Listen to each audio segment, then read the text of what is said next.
આપનું સ્વાગત છે। વડોદરામાં ભારત કેનેડા વ્યાપારિક સંગઠનો વચ્ચે સમજૂતી કરાર, આર્થિક સંબંધોમાં નવો અધ્યાય।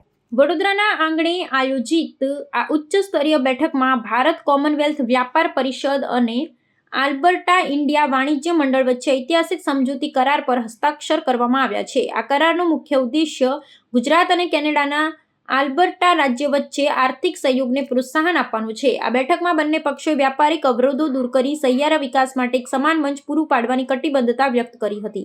આ સમજૂતી અંતર્ગત ખાસ કરીને ઉર્જા, કુદરતી સંસાધનો, કૃષિ ઉત્પાદન અને ઔદ્યોગિક ક્ષેત્રે વ્યાપક તકો શોધવા માટે વિચાર વિમર્શ કરવામાં આવ્યો હતો। શિક્ષણ અને તબીબી ક્ષેત્રે અત્યાધુનિક તકનીકોના આદાન પ્રદાન માટે પણ બંને સંસ્થાઓ સહમત થઈ છે।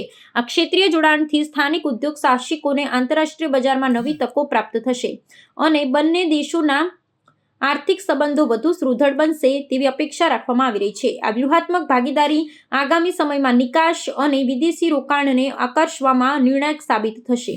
બેઠકના અંતે બંને દેશોના પ્રતિનિધિઓએ વિશ્વાસ વ્યક્ત કર્યો હતો કે આ સમજૂતીથી વ્યાપારી પ્રક્રિયાઓમાં વધુ સ્પષ્ટતા આવશે અને લાંબા ગાળાના આર્થિક હિતોનું રક્ષણ થશે। સંયુક્ત કાર્યદળની રચના દ્વારા આ યોજનાઓના અમલીકરણ પર સતત દેખરેખ રાખવાનો નિર્ણય પણ લેવામાં આવ્યો છે।